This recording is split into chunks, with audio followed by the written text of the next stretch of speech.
Se tem uma coisa que modelo internacional passa, não é glamour, não é fama, é perrengue. Eu acho que todo mundo que vive a vida fora do Brasil, sai do país pra trabalhar, pra viver uma outra coisa, passa por perrengues. Mas aí quando a gente junta isso com trabalho no mundo da moda, trabalhar como modelo, o perrengue é certo, o caos é certo. Eu sou a Laura Herman, eu sou modelo há mais de 10 anos, eu viajo com a carreira de modelo desde 2016 e eu tô aqui pra te ajudar a trilhar a tua carreira de modelo profissional. E se tu te interessa por esse assunto, se tu quer ser modelo, se tu quer aprender mais sobre isso, se tu quer conhecer, eu te aconselho a seguir aqui o canal, porque eu tô sempre dando conselhos, tô contando histórias, tô dando dicas pra quem quer começar. Aqui eu vou contar dos meus principais perrengues, coisas atípicas, mas a gente tá pulando os perrengues comuns do dia a dia da carreira de modelo, que é ficar horas esperando num casting, é passar o dia inteiro esperando pra desfilar à noite, o fato de que a gente muitas vezes fotografa coisas de inverno no verão e de verão no inverno, que significa que eu já fotografei biquíni, lingerie, roupas de verão, quando tava fazendo um super frio na água, na praia com vento. Inclusive essa semana passada eu fotografei uma campanha para botas e sapatos fechados de inverno e estava fazendo 35 graus e não tinha um vento correndo. Fiquei com bolha no pé, fora o suor, o quanto tu cansa, mas isso sim é o básico do básico, acordar 4 da manhã, porque fotos com o nascer do sol, que são lindas, exigem que você esteja pronta, maquiada no local antes do nascer do sol. Então assim, sair às 13h30 de casa, pra ir pra maquiagem, pra depois ir pro lugar, isso é o de praxe. Posso inclusive fazer um vídeo sobre perrengues mais comuns da carreira de modelo, tem vários aí pra comentar, que não são esses que eu vou trazer aqui. Se tu tiver interesse, comenta aqui embaixo, fala que tu gostaria de saber, que aí eu faço um compilado pra vocês, conto com detalhes. Mas tem outros perrengues que me marcaram específicos, e é assim, óbvio, que eu tô trazendo perrengues. Ai, Laura, mas como tu é negativa, tu só traz o lado ruim. Não, claro que a carreira tem o seu lado positivo, tem as suas vantagens. Eu inclusive tenho um vídeo aqui, vou deixar na descrição, um vídeo falando sobre vantagens e desvantagens da carreira de modelo, porque tem as partes boas e tem também partes que as pessoas nem percebem que são coisas ruins da carreira, mas que existem. Fora os perrengues, que aí todo trabalho tem perrengues, mas a gente tem uns. E um fato é, vão existir perrengues, mas existem perrengues que são de trabalho e existem as coisas que muita gente passa pra entrar na carreira de modelo que são desnecessárias. É cair em golpe, é não saber como começar, é não saber como se desenvolver, é sofrer. Isso tudo eu te ajudo a resolver lá no Model Pro, é o meu curso para modelos e futuras modelos, em que eu ensino como começar na carreira da maneira certa, como ser desejada tanto pelas agências, pelos clientes, ser uma modelo profissional de sucesso mesmo. Se tiver interesse, o link tá aqui embaixo também, lá tem todas as informações sobre o curso, tu vai poder entender um pouco mais.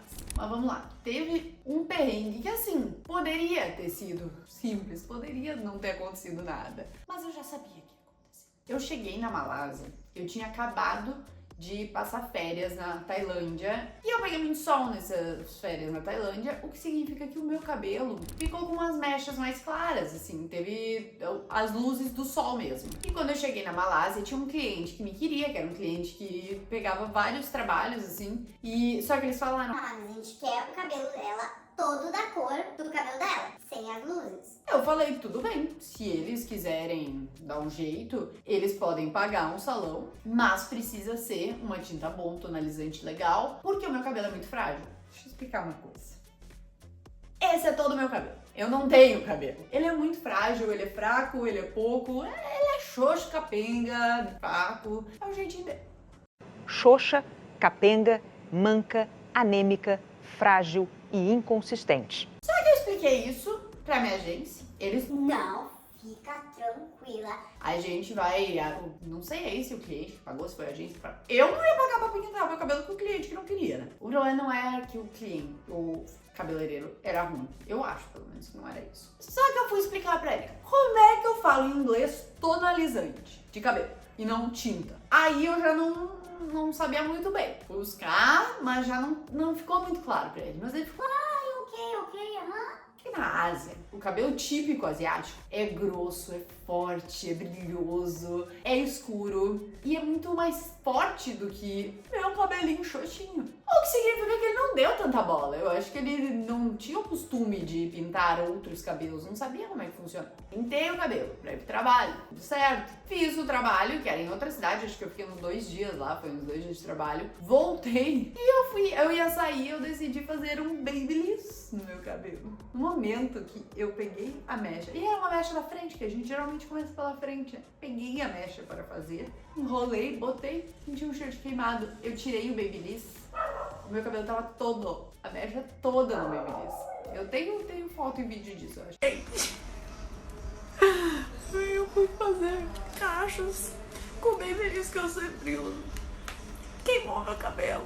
Não dá pra ver. Mas eu já não tenho cabelo, gente. Eu não podia crer, eu não podia. Lembra daquele vídeo que ficou famoso da menina que passava e tirava o cabelo inteiro? Foi eu. Cara, que desespero. Fiz o trabalho tava lindo meu cabelo, tudo ótimo, tudo perfeito. Ao longo da semana, meu cabelo começou a desbotar. E ele foi desbotando aos poucos. E aí eu não sabia se eu fazia algo, mas ao mesmo tempo eu tinha muito medo de fazer algo, pintar de novo de outra cor, porque o meu cabelo é muito fraco e ele já tava muito fragilizado por conta da tinta. E eu não ia saber explicar de novo, coisa questão tonalizante, não ia mudar nada, né? E aí eu optei por deixar. Hoje, quando eu vejo, porque no dia a dia, sem luz de estúdio, eu não percebia tanto. Gente, meu cabelo tava uma cor de salsicha e foi piorando. Depois de lá eu fui pra China, não sei nem como eu trabalhei na China. Não sei como os clientes me chamaram. Nossa, era um cabelo cor de água de salsicha. Que tristeza. Aí eu cheguei no Brasil, meses depois, acho que eu fiquei uns 6 meses com esse cabelo, vai lutando. Cheguei aqui e decidi pintar da minha cor. Aparentemente, o meu cabelo, ele escolhe a cor que ele quer estar. Porque daí eu pintei o que ele desbotou pro loiro. E eu fiquei com mechas loiras de novo. Ai, foi uma briga, foi mais de ano pra sair todo aquele tom, pra meu cabelo voltar à cor que ele era. E é por isso que hoje eu sei que eu não devo fazer nada de pintar meu cabelo, porque olha, que tristeza. Outro perrengue que foi muito bom, foi horrível. Estava eu na Turquia com toda a minha agência, eu acho que a gente tinha umas 16 pessoas, éramos 16 comigo junto, indo para um casting. Eram todos modelos que não estavam trabalhando e iam pro casting aquele dia. E indo para o casting, a gente tinha que subir pro 4º andar, não era muito. Tinha um elevador daqueles de carga e entraram umas 16 pessoas. E eu ainda falei, gente, não era melhor separar? Todo mundo, não, vamos. Eu devia ter me ouvido. Subindo, o elevador travou. E não só travou, como ele teve uma quedinha, assim. E a gente era 16 pessoas dentro de um elevador. Acabou a luz. Eu acho que foi por isso. Acabou a luz e aí o elevador travou. Nós lá dentro. E a gente não ficou assim, ai, que ruim, e voltou. A gente ficou 55 minutos dentro do elevador preso. E aí a gente tava lá. E a gente não tinha sinal, porque no prédio ali dentro do elevador não pegava sinal. E aí as pessoas suando e um calor. E a minha sorte foi que eu tava bem pertinho. O elevador ele não tinha porta, que era aquele de carga mesmo. Então eu consegui um arzinho novo, assim. Mas era um monte de gente presa. Aí as meninas chorando. Aí um desespero. Até que em algum momento veio assim um sinalzinho. E eu consegui falar. Eu acho que o Booker tinha mandado mensagem, porque o cliente mandou. Ué, não chegou nenhum modelo. E aí eles tiveram que chamar os bombeiros pra ir lá abrir. A gente teve que subir por um pedacinho assim, porque tava, digamos, esse era o andar, o elevador tava parado no meio. Então eles abriram a porta, a gente conseguiu subir. Foi um caos e desesperador. Porque, nossa, muito ruim, dá uma sensação de que tu tá ficando sem ar. E 16 pessoas, né? E não eram 16 amigos, eram, sei lá, tinha um monte de gente que eu mal conhecia. Ai, foi um caos. E aí, no fim, não bastasse, os bombeiros abriram, a gente saiu. E o cliente, então vamos fazer o casting. Agora fizeram o casting. E não peguei o trabalho, né? Antes tivesse pego, né? O meu último contrato internacional que eu fiz foi pra Milão, só que eu fiquei 2 anos lá, né? Mas o primeiro dia, eu já tava, assim, fazia um tempo que eu não viajava, porque quando eu tava na Ásia, eu viajava bastante, eu já ia de contrato pro outro, já nem me abalava mais. Só que isso passou a pandemia, eu fiquei durante a pandemia no Brasil, acabei até fazendo outras coisas aqui. Eu tinha decidido parar de modelar, aí voltei, a vida é dessas. Quantos modelos que dizem que vão parar e voltam? Somos assim, é o nosso jeitinho. Voltei, fui pra Milão, então eu já tava tensa, porque fazia tempo que eu não ia pra um país novo. Porque, ia pra China, ia pra Taiwan, ia pra Malásia, as culturas eram parecidas e eu já entendia todo do jeito deles. Quando eu tava indo pra Milão, foi o primeiro país que eu fui depois de muito tempo pra morar, em que eu não conhecia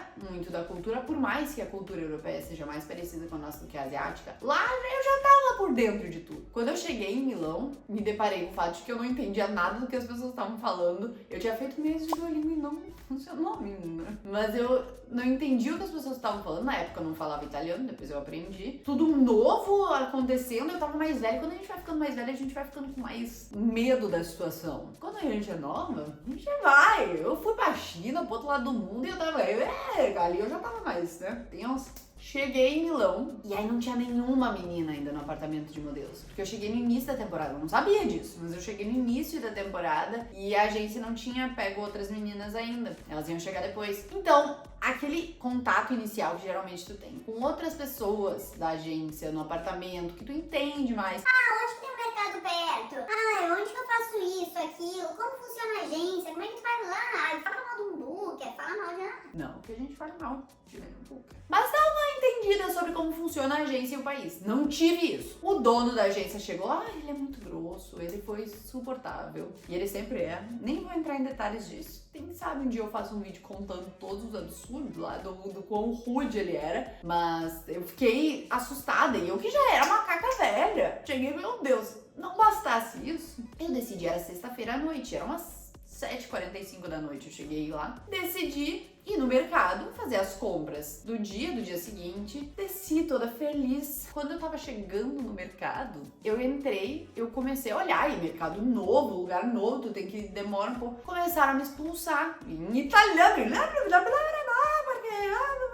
e eu, socorro! Eu não sabia o que tava acontecendo, mas aí eu peguei as coisas correndo. Aparentemente tava fechando. E o que acontece lá? Aqui no Brasil, o mercado fecha às 8. 8 eles falam, Meu senhor, tu poderia terminar aí as tuas compras, porque a gente tá querendo finalizar, né? Então, poxa, tá, vou só pegar uns ovos, não sei o que. Ele, sim, tranquilo, vou arrumando as coisas. lá, se eles fecham às 8, às 7h45 eles estão te expulsando. E eles estavam me tirando pra fora, eu não tava entendendo nada, eu não sabia direito da moeda ainda. Ai, foi um desesperador. Aí não bastasse, saí de lá, tinha que voltar pra casa. O apartamento tava todo aberto quando eu entrei, o prédio. E era uma porta que, tipo assim, quando abria, mudava totalmente. Quando fechou, eu descobri isso depois, né? Toda essa diferença e tal, eu descobri depois. Quando passei por ele fechado, eu não tava reconhecendo. E eu não tinha o endereço do apartamento, porque o que tinham me mandado era um outro. Eu acabei ficando, a agência tinha uns 4 apartamentos diferentes, eu fiquei num outro. Eu não tinha internet, porque eu ainda não tinha comprado internet. Eu não tinha pra quem perguntar, eu não entendia nada, tava escuro, eu tinha sido expulsa. Ai, foi horrível! Eu fiquei, eu acho que 1h30, mais ou menos, até eu entender qual que era o prédio. Porque eu não sabia o número, não sabia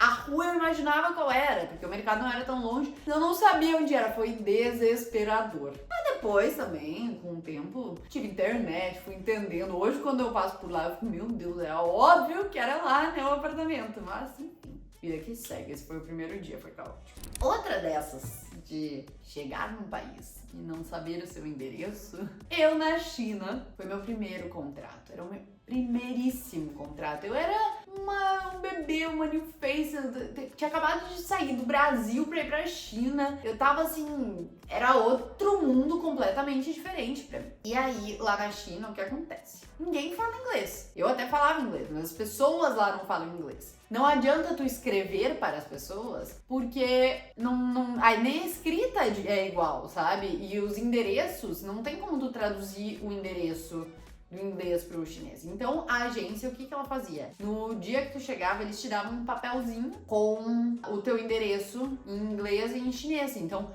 tinha que pegar um táxi, eles te davam esse papelzinho e tu podia entregar pro táxi pra ele ver. Ok, eu tinha esse endereço, mas no geral, lá na China é bem comum, acho que todas as agências fazem isso. Como é muito difícil tu te locomover de um casting pro outro, porque é longe, é tudo muito grande e não falam a tua língua, tem uma van que leva todos os modelos de um casting pro outro. Quando tu tem trabalho, a agência chamou o táxi pra ti, tudo certo, tudo resolvido. E lá pela segunda, terceira semana, eu ainda tava me adaptando, ainda tava entendendo tudo, era muito novo pra mim, era tudo muito diferente. Eu decidi ir com uma menina do meu apartamento em uma festa. Era, sei lá, uma sexta-noite. Eu pensei, por que não, né? Eu não fiz amigos ainda aqui, ainda não conheço muita gente, vou ir nessa festa. E aí, lá na festa, assim, não pagava nada, porque eu era modelo, isso é muito comum na China. Posso até falar mais sobre isso, tem festas que pagam pros modelos irem. Comenta aqui embaixo se tu tem interesse, posso fazer um vídeo explicando mais em detalhes sobre isso. Mas fui na festa com a menina. Só que essa menina, ela tava lá há muito tempo e ela conhecia todo mundo, ela era russa. Eu, antes de chegar na festa, eu acho que ela me convidou porque ela, viu a menina nova e eu era meio